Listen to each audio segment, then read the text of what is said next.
Hey guys, आशीष hair. So now अब जब CLAT के फॉर्म्स आ गए हैं तो सबसे कॉमन क्वेश्चन आप लोग जो मुझसे पूछ रहे हो वो है कि क्लैट का फॉर्म फिल कैसे किया जाए जिससे कोई मिस्टेक ना हो। तो पिछले वीडियो में आपसे बात कर चुका हूँ क्लैट की वेबसाइट के बारे में, क्या क्या चेंजेस हुए हैं। लाइव वेबसाइट आपके सामने है। तो इसमें जो जो चेंजेस हुए हैं वो मैं ऑलरेडी लास्ट वीडियो में डिस्कस कर चुका हूँ। अगर आपने नहीं देखा है तो पहले आप लास्ट वीडियो देखो, जिससे आपको क्लैरिटी होगी कि वेबसाइट में क्या क्या चेंजेस हैं, क्या नया है इस बार क्लैट में। सबसे इंपॉर्टेंट है कि क्लैट इस बार ऑफलाइन है। अब दूसरी चीज है कि क्लैट में रजिस्टर कैसे करें, लॉगिन कैसे करें, फॉर्म कैसे फिल करना है। और सबसे इंपॉर्टेंट जो क्वेश्चन होगा आपका वो है कि क्लैट का एनएलयूज का जो प्रेफरेंस लिस्ट है वो क्या है, कौन से एनएलयूज सिलेक्ट किए जाएं, या क्या प्रेफरेंस लिस्ट बेस्ट रहेगा आपके लिए। वो एक सबसे इंपॉर्टेंट फैक्टर होगा इस पूरे वीडियो का। वीडियो थोड़ा सा लंबा है तो पेशेंस रख के लास्ट तक देखो, अगर आप सीरियस क्लैट एस्पिरेंट हो, सो दैट बहुत सारी इंपॉर्टेंट चीजें हैं जो फॉर्म भरने के टाइम पे आप मिस कर सकते हो। तो चलिए एक बार स्टार्ट करते हैं कैसे आपको रजिस्टर करना है। तो दो चीजें हैं यहाँ पे, दो टैब्स हैं, एक रजिस्टर का टैब है और दूसरा लॉगिन का टैब है। तो पहले आपको रजिस्टर करना है, रजिस्टर पे क्लिक करो। तो जब आप रजिस्टर पे क्लिक करोगे तो राइट, सो यहाँ पे एक ऑप्शन आ गया है रजिस्टर अकाउंट। ओके, सो यहाँ पे दो इंस्ट्रक्शंस दिए हुए हैं कि अगर आप ऑलरेडी रजिस्टर्ड हो तो ओटीपी, और एक एक्टिवेट अकाउंट। तो ये क्या है अभी आपको समझ में आएगा जब मैं रजिस्टर करूंगा। तो मैंने यहाँ पे अपना नाम लिखा आशीष गुप्ता, देन मैंने अपना मोबाइल नंबर लिखा 9131213378, मेरा ईमेल आईडी ashish@edutorial.in। फिर मैंने एक कोई भी रैंडम पासवर्ड चूज कर लो। यहाँ पे पासवर्ड के दो ऑप्शन आते हैं, राइट। सो कोई भी एक रैंडम पासवर्ड हमने चूज कर लिया यहाँ पे। Okay, and register. Okay, so register करने पे क्लिक करने पे ये पूछेगा आपसे, are you sure you want to register with CLAT 2019। Okay, registration processing. Okay, अब यहाँ पे एक समझने वाली बात यह है कि इस बार जो रजिस्ट्रेशन का ओटीपी और एक्टिवेशन है वो पूरा का पूरा मोबाइल बेस्ड है, मतलब ईमेल आईडी का बहुत बड़ा रोल नहीं है। आप मोबाइल पे ही आपको ओटीपी आएगा। आप ओटीपी यहाँ पे आपका मोबाइल नंबर आपको एंटर करना है वापस से 9131213378, और एक ओटीपी जो मेरे फोन पे आया है वो मुझे यहाँ पे पुट करना है। तो ओटीपी रिसीव हो गया है 801683।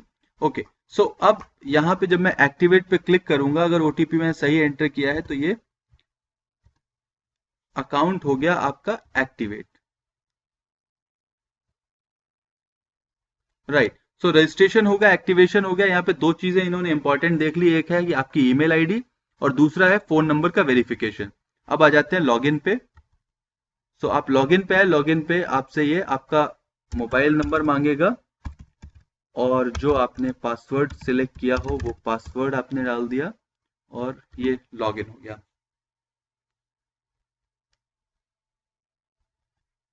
राइट, सो जब हमने लॉगिन किया तो यहाँ पे एक ऑप्शन आया कि क्लैट 2019 एडमिशन प्रोसेस। नीचे जो है कुछ डूज एंड डोंट्स लिखे हुए हैं, सिंपल वही है आपका eligibility, verification of documents, quota, e brochure, ये सारी चीजें मेंशन की हुई हैं। यहाँ पे आपको क्लिक करना है अप्लाई फॉर क्लैट 2019 पे। यहाँ पे हमने क्लिक किया। ओके, अब यहाँ पे चार इंपॉर्टेंट चीजें हैं, that is personal, personal details, उसके बाद कम्युनिकेशन डिटेल, तीसरा है कोर्स और चौथा है प्रीव्यू, सबमिशन, पेमेंट। ठीक है, तो देखते हैं। मैंने यहाँ पे डिटेल्स फिल किया, अपना नाम, okay, gender, date of birth. So जैसा कि हम पहले डिस्कस कर चुके हैं कि कोई भी एज लिमिट नहीं है क्लैट में, तो irrespective of whatever your date of birth you can fill CLAT form, there's no challenge on that।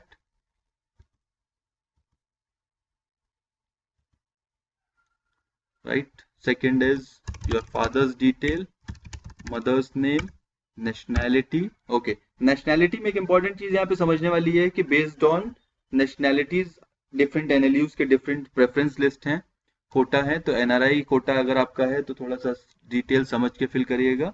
उसके अलावा ऑल इंडिया कैटेगरी यहाँ पे आ गई, तो आपकी जनरल, ओबीसी, एसटी और एसटी कैटेगरी आपको सिलेक्ट करनी है। तो जो भी आपकी कैटेगरी है, एनआरआई स्पॉन्सर्ड जो है वो जो भी एप्लीकेबल है एज पर सुप्रीम कोर्ट का रूल जो है, अगर आप एनआरआई स्पॉन्सर्ड में हो। इसके अलावा एक और चीज है जो है person with disability, PWD quota. तो इनकेस अगर आप यस करते हैं तो देन यहाँ पे कुछ चीजें आएगी, कितना परसेंटेज ऑफ डिसेबिलिटी स्क्राइब है। जनरली नो के केस में ये दोनों जो है वो ब्लैंक हो जाएंगे। उसके बाद आएगा BPL category, below poverty line. तो अगर आप बीपीएल कैटेगरी में है तो आप अगेन यहाँ पे यस या नो फिल करेंगे, नो, ओके, राइट। अब यहाँ पे तीन चीजें आ रही हैं जो इंपॉर्टेंट आपके लिए समझना, वो है कि state of domicile, state of residence और स्टेट ऑफ नेटिविटी, राइट। तो यहाँ पे काफी कंफ्यूजन होगा आपको कि ये है क्या। तो यहाँ पे एक चीज पहले इसको पढ़ लेते हैं। Please carefully fill state of domicile, state of nativity, since some university provide reservation based on your selection. For your state of domicile you have to provide relevant document. तो एक चीज यहाँ पे इन्होंने क्लियरली ये बता दी है कि दो अलग अलग यूनिवर्सिटीज का अलग अलग कोटा है, लेकिन मेजर जो कोटा है वो है on the basis of domicile. Okay, अब यहाँ पे आपको एक्सप्लेन कर देता हूँ कि डोमिसाइल, रेसिडेंस और नेटिविटी में डिफरेंस क्या है, राइट। तो डोमिसाइल होता है जहां आपका लीगल रेसिडेंस है, जहां पे आपकी फैमिली है, राशन कार्ड है, बहुत सारे टाइम से रह रहे हो, सारे डॉक्यूमेंट जहां से हैं, वो है आपका state of domicile. State of residence आता है जहां भी आप करेंटली रह रहे हो, और स्टेट ऑफ नेटिविटी होती है जहां से आपकी फैमिली बिलोंग करती है। तो एक सिंपल एग्जांपल अगर आपको दूं तो सपोज मेरी फैमिली यूपी से बिलोंग करती है, लेकिन मेरा डोमिसाइल एमपी है, क्योंकि पिछले 20 साल से हम लोग एमपी में रह रहे हैं, और मैं शायद अगर अभी दिल्ली में कोचिंग कर रहा हूं तो अभी मेरा रेसिडेंस जहां पे एड्रेस है, कम्युनिकेशन एड्रेस है, वो दिल्ली होगा। तो ऐसे तीन एड्रेस आपके हो सकते हैं, लेकिन यहाँ पे सबसे इंपॉर्टेंट है आपका डोमिसाइल, जहां का आपका लीगल डॉक्यूमेंटेशन है। तो यहाँ पे ये सिलेक्ट कर लेते हैं, okay, state of residence, okay, and state of nativity में भी, okay, right, and save personal details and continue. हमने यहाँ पे ओके किया, राइट।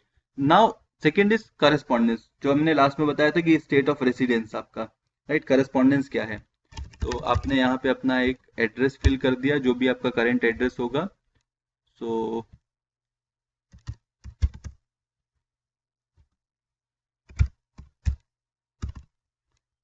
सिमिलरली आपको परमानेंट एड्रेस फिल करना है,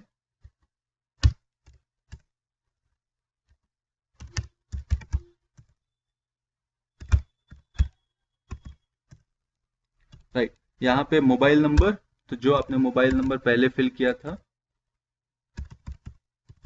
वो आप फिल कर सकते हो। अल्टरनेट नंबर भी यहाँ पे मांगा है, बट मैंडेटरी नहीं है, आप चाहो तो इसको स्किप कर सकते हो। और email ID of the applicant, तो जो ईमेल आईडी आपने उस टाइम पे यूज की थी फॉर्म भरने के लिए, सेम ईमेल आईडी आप इसको यूज कर सकते हो। यहाँ पे now save communication details and continue,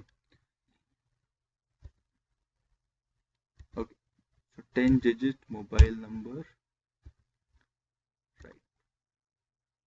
ठीक है। यहाँ तक कोई ऐसा चैलेंज नहीं था। पर्सनल डिटेल्स आपने फिल कर दी, कम्युनिकेशन डिटेल्स फिल कर दी। अब यहाँ पे नेक्स्ट ये पूछ रहा है यूजी और पीजी के लिए। ऑलमोस्ट 90-95% एस्पिरेंट्स जो होंगे वो यूजी कैटेगरी के होंगे। हमने यहाँ पे यूजी सिलेक्ट किया। यूजी सिलेक्ट करने के बाद अच्छा ये एक इंपॉर्टेंट क्वेश्चन पूछ रहा है यहाँ पे कि do you require last years question paper, okay. अब ये क्या चक्कर है, ये समझते हैं कि लास्ट ईयर क्वेश्चन पेपर यहाँ पे ये है कि क्लैट जो है, क्लैट अथॉरिटी आपको पिछले साल के पेपर्स प्रोवाइड कर रहा है, जिसके लिए they are charging 500 rupees. So in case आपको रिक्वायर्ड है आप ये सिलेक्ट कर सकते हो, नहीं रिक्वायर्ड है तो नो सिलेक्ट कर सकते हो। अगर आपको लगता है कि पैसे खर्च करना वर्थ है तो यू कैन स्पेंड, अदरवाइज फिर मार्केट में तो आ ही जाएंगे लास्ट ईयर के पेपर्स, जैसे जैसे लोग फिल करते जाएंगे। But anyways this is your personal decision, okay. I will select no, okay, and then qualified exam, right. तो अब इसमें पूछ रहा है कि आप जो है 10+2 जो 12th आप कर रहे हो, क्योंकि हमने यूजी का फॉर्म फिल किया तो 12th आपका जो है आर्ट्स, ह्यूमैनिटीज, साइंस या others, okay. So commerce is others. Board आपका कौन सा है, तो हमने यहाँ पे सीबीएसई सिलेक्ट किया। एग्जाम का स्टेटस, अब यहाँ पे दो चीजें हैं, पास्ट और अपियरिंग। तो अगर आप इस साल 12th का एग्जाम दे रहे हो तो आप अपियरिंग कैटेगरी में आओगे, अगर आप इस साल एग्जाम दे चुके हो तो पास्ट कैटेगरी में। तो अगर हम अपियरिंग यहाँ पे सिलेक्ट करेंगे तो ये सारी डिटेल्स नीचे के 3 टैब गायब हो जाएंगे। हमने पास सिलेक्ट किया तो आपको फिर मंथ ऑफ पासिंग, आपने कब पास किया था, किस ईयर में पास किया और कितना परसेंटेज है। तो चलिए अपियरिंग सिलेक्ट करते हैं और save education details and continue, हमने ओके किया, सारी डिटेल्स को सिलेक्ट कर लिया। अब यहाँ पे प्रीव्यू आ गया, आपने जो डिटेल्स सिलेक्ट की थी उनका एक प्रीव्यू आ गया। आपने देख लिया कि जो डिटेल्स आपने फिल की हैं उसमें कुछ गलत तो नहीं है। यहाँ पे आपने कंफर्मेशन दिया और सबमिट कर दिया, राइट। सो ये आपकी डिटेल सबमिट हो गई। अब नेक्स्ट आया यूनिवर्सिटी रिजर्वेशन कैटेगरीज, राइट। तो ये एक इम्पॉर्टेंट, यहाँ पे सबसे important, one of the most important, not सबसे इम्पॉर्टेंट, क्योंकि इसके बाद आपका प्रेफरेंस लिस्ट आएगा। तो सबसे पहले ये समझो आप कि यहाँ पे जो कोटा है बेस्ड ऑन रिजर्वेशन, तो आपका रिजर्वेशन किस किस चीज पे है, वो आपका है जेंडर के ऊपर, that is male female quota. उसके बाद नेशनैलिटी, देन उसके बाद पर्सन विद डिसेबिलिटी का कोटा है, स्टेट डोमिसाइल का कोटा है, state of resident and state of nativity का कोटा है, राइट। अपार्ट फ्रॉम फिर दैट कैटेगरी एंड ऑल, तो ये मल्टीपल फैक्टर्स हैं जिसके बेसिस पे डिसाइड होता है आपको कहाँ एडमिशन मिलेगा। तो यहाँ पे आप देखोगे कि जो आपने कैटेगरी सिलेक्ट की वो कैटेगरी पे आपका टिक मार्क होगा। उसके अलावा जहां पे आपको ऑप्शन होंगे चूज करने के, वो होंगे आपके स्टेट ऑफ रेसिडेंस में, राइट। तो जो आपका स्टेट ऑफ रेसिडेंस है, सपोज यहाँ पे जबलपुर है, तो जबलपुर कोई और एज सच कोटा नहीं है अपार्ट फ्रॉम जनरल। बट हम भोपाल में एक बार देखते हैं, अगर मैंने एमपी सिलेक्ट किया तो क्या भोपाल में मुझे कुछ ऑप्शन मिलेगा। तो भोपाल में भी एज सच कोई ऑप्शन नहीं है, जेएनके रेसिडेंस एनआरआई, उसके अलावा और कोई कोटा नहीं है, डोमिसाइल इसमें नहीं दिखा रहा है, राइट। सपोज लखनऊ है, तो लखनऊ में you have women quota, you have son daughter of personnel defence का कोटा है। तो ऐसे करके मल्टीपल कोटा जो है अलग अलग इसमें है, ये आपको देखना पड़ेगा कि किस किस कैटेगरी में आप आते हो और उसके बेसिस पे आपको सिलेक्ट करना पड़ेगा, राइट। तो सेव यूनिवर्सिटी रिजर्वेशन कैटेगरी आपने यहाँ पे सिलेक्ट किया, कंफर्म किया, राइट। सो अब सबसे इंपॉर्टेंट पेज है जिसके लिए आप वेट कर रहे होगे, that is test centre preference और order of preference of NLUs की टोटल जो 21 एनएलयूज हैं उसमें मुझे कौन कौन से सिलेक्ट करने चाहिए, वो इंपॉर्टेंट है। और टेस्ट सेंटर, तो टेस्ट सेंटर को इतना बड़ा चैलेंज नहीं है। सबसे पहली चीज है, आपने अपना सिटी, जिस सिटी में आप रहते हो वहां अगर देखो टेस्ट सेंटर है, या फिर उसका नियरेस्ट जो टेस्ट सेंटर है, तो मेरे लिए Bhopal is the first test centre. Then I have Indore, which is nearby, so I have selected Indore. And third is Jabalpur is also nearby, which is a center, तो Jabalpur I have selected, right? तो similarly I think जिस भी state में होंगे 2-3 centres होंगे ही होंगे उस state में, या फिर नियर बाई, ये आपने चूज कर लिया। अब नेक्स्ट चीज आती है कि एनएलयूज का लिस्ट क्या होना चाहिए, कौन कौन से एनएलयूज आपको सिलेक्ट करने और किस बेसिस पे करने हैं। तो यहाँ पे मेरे 2-3 इनपुट्स हैं, वो ये है कि आपको एनएलयू सिलेक्ट करने के लिए 2 क्राइटेरिया है जिसके बेसिस पे आप सिलेक्ट कर सकते हो। One is maybe you are a topper, आप बहुत अच्छा परफॉर्म कर रहे हो अपने मॉक्स में और आपको लगता है कि आप टॉप एनएलयूज में जाओगे, एक वो क्राइटेरिया हो सकता है। और दूसरा क्राइटेरिया ये है कि आप एक एवरेज स्टूडेंट हो, आप कोशिश कर रहे हो सकता है 3-4 महीने में आप इतनी अच्छी प्रिपरेशन कर लो कि आप एनएलयूज क्रैक कर पाओ। और तीसरी एक और कैटेगरी है, वो ये है कि आप बिलो एवरेज हो और आपको पता है कि कुछ भी तुक्का मार दो, कुछ हो गया तो अच्छी बात है, नहीं हो गया तो कहीं ना कहीं से कर ही लेंगे। तो ये 3 कैटेगरीज में आप आ सकते हो। तो सबसे पहली चीज है कि अगर आप टॉप कैटेगरी में हो और आप श्योर हो कि आप एनएलयू ही पहुंचोगे, तो उसका सिलेक्शन क्राइटेरिया क्या होना चाहिए उसको समझ लो। उसके अगर आप टॉप कैटेगरी में हो, आपको लग रहा है कि एनएलयू श्योर है, तो उसके लिए आपको सबसे पहले बैंगलोर सिलेक्ट करना चाहिए। बैंगलोर के बाद हैदराबाद, फिर कोलकाता, जोधपुर, भोपाल, गांधीनगर, उसके बाद देन मुंबई, देन लखनऊ, उसके बाद then Patiala, Patna, Cuttack, Kochi, Ranchi, Guwahati, Visakhapatnam, Trichy, Nagpur, and then obviously फिर उसके बाद आपका औरंगाबाद, शिमला, और लास्ट में जो जबलपुर अभी सबसे रिसेंट स्टार्ट हुआ है ये आ जाता है, राइट। तो ये तो एक जनरल कैटेगरी है, आप बहुत स्मार्ट हो, आप ऑब्वियसली इस सीरीज में कर सकते हो जो मैंने आपको सीक्वेंस बताया अभी, राइट। बट इसके अलावा अगर आप एवरेज स्टूडेंट हो या फिर आप स्मार्टली प्ले करना चाहते हो यहाँ पे, तो प्रेफरेंस लिस्ट क्या होगी उसको समझना इंपॉर्टेंट है। हम श्योर कि सबके लिए सबसे पहला प्रेफरेंस तो ऑब्वियसली बैंगलोर होगा, आप बैंगलोर सिलेक्ट करना चाहोगे, राइट। सेकंड प्रेफरेंस में आप हैदराबाद सिलेक्ट करोगे, थर्ड प्रेफरेंस में आप कोलकाता या भोपाल सिलेक्ट कर सकते हो। भोपाल, सो आई एम फ्रॉम एमपी, तो मैं भोपाल सिलेक्ट करूंगा। मे बी कोई बंगाल से होगा तो वो कोलकाता सिलेक्ट करेगा, या फिर नेशनल लेवल पे आप हो तो may be you can select Kolkata in terms of ranking. So 4th पे you will select Bhopal, 5th पे you will select Gandhinagar, तो ये 4-5 जो है ये तो टॉप 5 हैं, इसमें कोई डाउट नहीं है। या फिर टॉप 6 में आप जोधपुर भी यहाँ पे ले सकते हो। तो ये अनबीटेबल है, ये टॉप 6 की प्रेफरेंस जो है वो अनबीटेबल है। ये टॉप 6 जो है वो बेस्ट ऑफ एनएलयूज हैं इंडिया में, जो आपको सिलेक्ट करने ही करने हैं, राइट। ये आप सिलेक्ट करना चाहोगे। बट यहाँ पे इसके बाद जो आप सिलेक्शन करोगे, अब आप चाहे तो टॉप 4 के बाद से स्टार्ट कर सकते हो सिलेक्शन को, चाहे टॉप 3 के बाद कर सकते हो, टॉप 6 के बाद। बट क्या सिलेक्शन करना है वो मैं आपको बताता हूँ। अब यहाँ पे आपको 2-3 चीजें देखनी है कि अब आपके लिए इंपॉर्टेंट ये है कि top 5, top 6, top 7, top 8 preferences में कोटा वाला जो कैटेगरी है, जो कोटा वाला है, वो आपको देखना है कि वहां पे आपको क्या बेनिफिट मिल सकता है। सो सपोज मैं भोपाल से हूँ, राइट, तो मेरे लिए डोमिसाइल का एक बेनिफिट मिलेगा, तो मैं भोपाल और जबलपुर यहाँ पे सिलेक्ट कर सकता हूँ, राइट। सिमिलरली अगर आप बंगाल से हो या अगर आप यूपी से हो तो ऑब्वियसली आप लखनऊ सिलेक्ट करोगे, आप पंजाब से हो तो ऑब्वियसली पंजाब सिलेक्ट करोगे, राइट। फिर आपका रेसिडेंस और स्टेट ऑफ डोमिसाइल कहाँ कहाँ है वो दोनों आपके लिए प्रायोरिटी होंगे। सो इस तरह से पूरा एक सेट बनेगा। आपको यहाँ पे किन किन चीजों का ध्यान रखना है, वो ये ध्यान रखना है कि टॉप 3, टॉप 4 तो कॉमन होने चाहिए, जो मैं आपको बार बार बता रहा हूँ कि बैंगलोर, हैदराबाद, कोलकाता, भोपाल या गांधीनगर, जोधपुर, इन तीनों में से कोई एक। टॉप 3, टॉप 4, टॉप 5 आपने जो है कॉमन सेलेक्ट कर लिए। बाकी के 5 जो सिलेक्शन होने चाहिए, 6 to 10, वो इसके बेसिस पे होने चाहिए आपके कि आपका कोटा में बेस्ट बेनिफिट आपको कहाँ मिल सकता है। सो सपोज आप एक फीमेल हो, राइट, तो आपको देखना है वुमेन कोटा कहाँ पे है, डोमिसाइल कोटा का बेनिफिट कहाँ कहाँ पे है। तो अगर आप उस स्टेट से बिलोंग करते हो तो वो आपकी प्रायोरिटी में हो, इररेस्पेक्टिव उसकी रैंकिंग क्या है, राइट। सिमिलरली और क्या क्या कोटा है, सपोज कैटेगरी है, तो कैटेगरी के हिसाब से आपको कहाँ बेस्ट बेनिफिट मिल रहा है।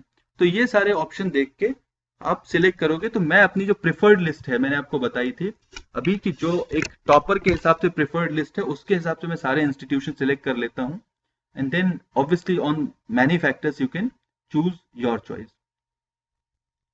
सो इसके बाद मैं सिलेक्ट करूंगा Raipur, then I will select may be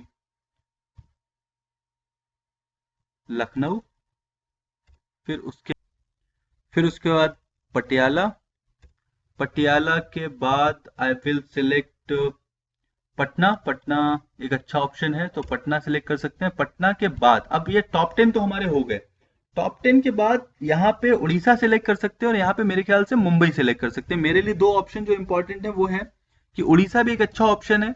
अब यहाँ पे अगेन ध्यान रखना कि आपके लिए डिपेंड ये करता है आप कहाँ से बिलोंग करते हो। Suppose if you are from maybe West Bengal, if you are from Orissa, if you are from Chhattisgarh, Orissa can be a good choice.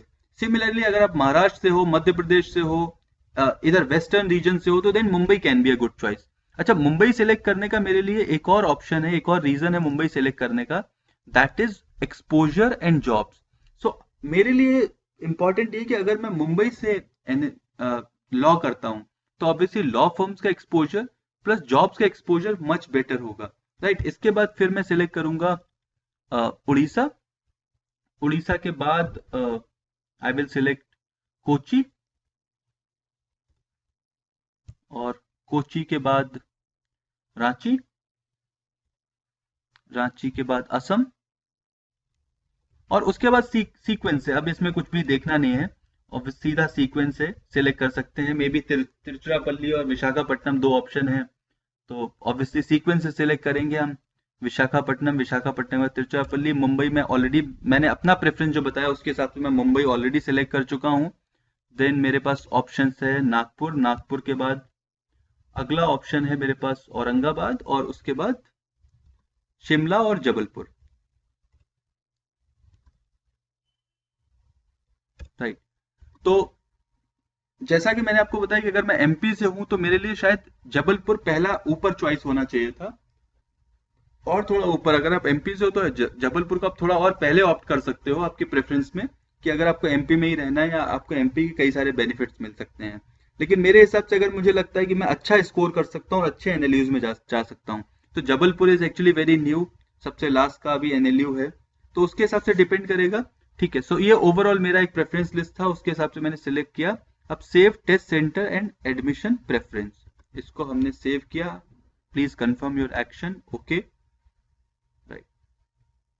तो आपकी सारी डिटेल सेव हो गई। यहाँ पे आपके टेस्ट सेंटर प्रेफरेंस दिख रहा है, आपने भोपाल सेलेक्ट किया, इंदौर सेलेक्ट किया, जबलपुर सेलेक्ट किया, फिर उसके बाद आपने जो प्रेफरेंस लिस्ट सेलेक्ट किया वो आ गया। इसके अलावा आपने जो कैटेगरी, रिजर्वेशन कैटेगरी सिलेक्ट की थी वो, तो हमने यहाँ पे जैसे मैं यूपी का सिलेक्ट किया था, तो ये जनरल कैटेगरी और जनरल कैटेगरी ऑफ यूपी यहाँ पे आ गया, राइट। इसके अलावा सारा जनरल कैटेगरी में ही था। मैंने आपको बताया कि ध्यान रखिएगा उस टाइम पे कौन कौन से टिक ऑप्शन, कौन कौन से ऑप्शंस ओपन है, वो डिपेंड करेगा कि आपका रेसिडेंस और सारी चीजें जो आपने सिलेक्ट की थी उसके बेसिस पे यहाँ पे आपने कंफर्म किया और submit, right. So it will again ask you for confirmation, आपने सबमिट किया। अब बात आती है अपलोड डॉक्यूमेंट्स की। तो डॉक्यूमेंटेशन में यहाँ पे सिर्फ 3 चीजों की रिक्वायरमेंट है, आपका फोटो, सिग्नेचर और डोमिसाइल सर्टिफिकेट। अब डोमिसाइल सर्टिफिकेट यहाँ पे ऑप्शनल है, जरूरी नहीं कि आपको अभी सबमिट करना है, अगर अवेलेबल नहीं है तो आप बाद में सबमिट कर सकते हो, बट फोटोग्राफ और सिग्नेचर जो है मैंडेटरी है। तो वो हम यहाँ से सिलेक्ट कर लेते हैं, राइट। तो इसको आप जूम इन जूम आउट करके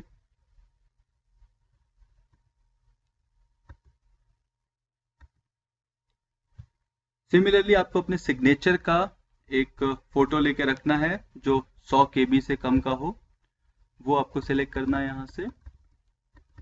तो अभी मैं कोई भी एक फाइल उठा लेता हूँ,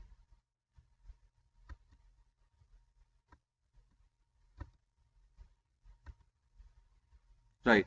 तो ये 2 फाइल हो गई। जैसे मैंने आपको डोमिसाइल अगर आपके पास है तो वो PDF में होना चाहिए, अदरवाइज आप बाद में भी इसको कर सकते हो। और सबमिट डॉक्यूमेंट, जब आपने सबमिट डॉक्यूमेंटेशन कर दिया तो आपका एप्लीकेशन नंबर यहाँ पे जनरेट हो गया और यहाँ पे आ गया आपका पेमेंट का ऑप्शन। तो पेमेंट के ऑप्शन में रेजर पे जो वेंडर है जिसके थ्रू आप पेमेंट कर सकते हो आपने सिलेक्ट किया, यहाँ पे नाउ पे क्लिक किया। अब आपको 3 ऑप्शन यहाँ पे दिखाई पड़ेंगे पेमेंट के लिए। पहला ऑप्शन है कार्ड का, दूसरा है नेट बैंकिंग और तीसरा है UPI। तो अगर आप कार्ड सिलेक्ट करोगे तो it will ask for card details. Similarly back आके आप नेट बैंकिंग सिलेक्ट कर सकते हो, यहाँ पे सारे बैंक्स के ऑप्शन दिए हुए हैं। एंड थर्ड इज आप वाया UPI सिलेक्ट कर सकते हो। तो ये आपका है payment option. So this was all about the form filling, कैसे आप फॉर्म फिल कर सकते हो। आई होप मोस्टली चीजें आपको क्लियर हो गई होंगी। इसके अलावा अगर कोई और क्वेरी हो तो you can drop a WhatsApp message eight 9131213378 या फिर इस वीडियो में कमेंट में आप लिख सकते हो अगर आपका कोई क्वेरी है। Thank you so much for watching this video. अगर चैनल सब्सक्राइब नहीं किया है तो please do subscribe, stay in touch. CLAT के और भी बहुत सारे वीडियोस मैं करता रहूंगा एग्जाम तक। And I wish you all the very best for your CLAT exam. Thanks for watching this video.